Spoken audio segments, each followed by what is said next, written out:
ఈనాటి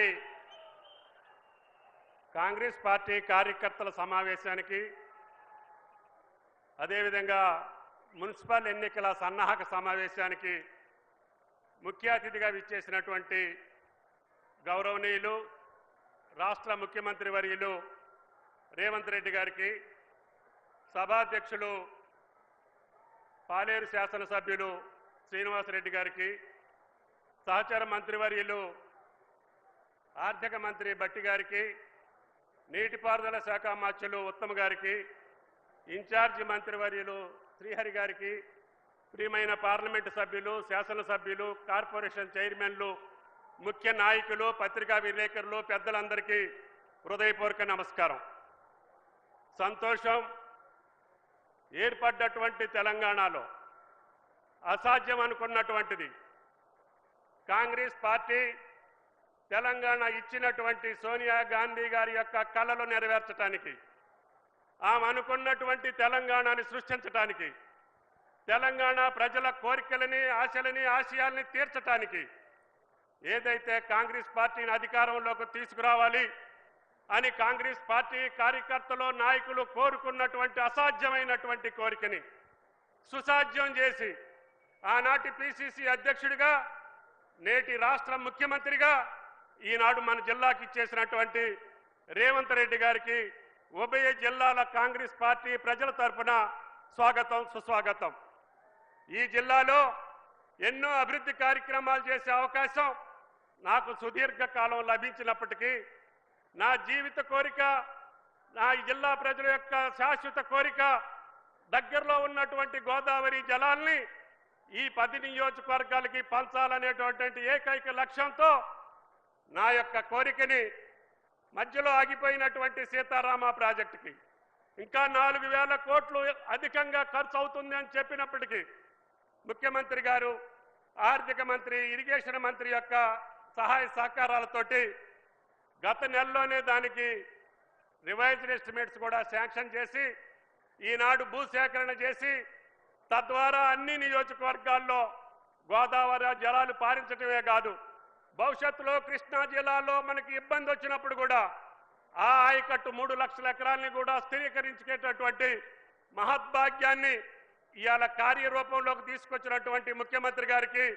ఉభయ జిల్లాల రైతాంగం పక్షాన ధన్యవాదాలు తెలియజేస్తున్నాం. ఏటా 1,00,000-1,50,000 ఎకరాలతోటి ఈ 3 సంవత్సరాల్లోనే సుమారు 5-6 లక్షల ఎకరాలకి నీళ్లు ఇచ్చేటటువంటి మహద్భాగ్యం రేవంత్ రెడ్డి గారి అధ్యక్షతన ముఖ్యమంత్రి సారథ్యంలో తప్పకుండా పూర్తి చేస్తామని చెప్పి ఈ సభా సందర్భంగా విజ్ఞప్తి చేస్తున్నా. ఈ నియోజకవర్గానికి కూడా నేను కొద్ది రోజులు శాసనసభ్యుడిగా, మంత్రిగా ఉండే అవకాశం వచ్చింది. కరువుకి నిలయమైనటువంటి ఈ నియోజకవర్గం, మంచినీళ్ళకి అల్లల్లాడేటటువంటి నియోజకవర్గం, తాగునీటికి, సాగునీటికి కష్టపడేటటువంటి నియోజకవర్గం, సస్యశ్యామలం చేసేటటువంటి అవకాశం ఆ భగవంతుడు శ్రీరామచంద్రుడు నాకు కల్పించాడు. అందుకని ఈరోజు పాలేరు నియోజకవర్గం పచ్చని పంటలతోటి, పచ్చని రాసులతో తొలతూగుతుందంటే అది నా జీవిత లక్ష్యాన్ని నెరవేర్చినటువంటి కోరిక. సాగరం మీద ఎత్తిపోతల పథకాలతోటి పాటు, పాలేరులో భక్త రామదాస్ తోటి పాటు ఈనాడు పాలేరు పామాయిల్కి కూడా ఒక హబ్బుగా అత్యంత ఖరీదైనటువంటి నియోజకవర్గం.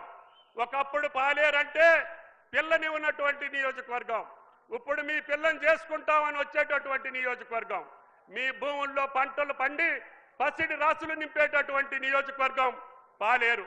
అన్ని గిరిజన తండాలకి రహదారులు వేసేటటువంటి అవకాశం వచ్చింది. 4 మండలాలకి జాతీయ రహదారులు తీసుకొచ్చే అవకాశం వచ్చింది. అన్ని నియోజకవర్గాలకి అన్ని సౌకర్యాలు కల్పించేటటువంటి మహద్భాగ్యం నా జీవితంలో, నా రాజకీయ చరిత్రలో నాకు కలిగింది. అందుకని రేవంత్ రెడ్డి గారి ఆధ్వర్యంలో, ఆయన సారథ్యంలో గోదావరి జలాలతోటి పాటు ఈ యొక్క తెలంగాణ రాష్ట్రంలో పామాయిల్ హబ్బుగా తయారవుతున్నటువంటి ఉభయ జిల్లాలు ఆయన సారథ్యంలోనే తెలంగాణ మొత్తం ఆ వాణిజ్య పంటను పండించి నా రైతుని రాజును చేసి ఈ యొక్క తెలంగాణ దేశానికి ఆదర్శంగా ఉండేటట్టుగా ఆయన చేసే సంక్షేమ కార్యక్రమాలతోటి పాటు, ఆయనకున్నటువంటి ప్రాధాన్యతలతోటి పాటు ఈ యొక్క తెలంగాణని అగ్రగామిగా నిలిచి భారతదేశంలో ఈనాడు మొట్టమొదటి అభివృద్ధి చెందిన రాష్ట్రాన్ని రేపు 3 సంవత్సరాల తర్వాత చూపించేటటువంటి బాధ్యత రేవంత్ రెడ్డి గారి భుజస్కంధాల మీద ఉంచినటువంటి తెలంగాణ ప్రజల యొక్క నమ్మకాన్ని వమ్ము చేయకుండా ఆయన కేబినెట్ లో పనిచేసి మీ అందరి యొక్క ఆశలకు అనుగుణంగా పనిచేస్తామని చెప్పి విజ్ఞప్తి చేస్తూ ఈ యొక్క అవకాశం ఇచ్చినటువంటి మీ అందరికీ ధన్యవాదాలు తెలియజేస్తా. Thank you. నమస్కారం. సంతోషం తుమ్మల గారు. అదే రకంగా సీనియర్ మంత్రివర్యులు నీటిపారుదల శాఖ మంత్రివర్యులు పెద్దన్న ఉత్తమ్ కుమార్ రెడ్డి గారిని మాట్లాడవలసింది.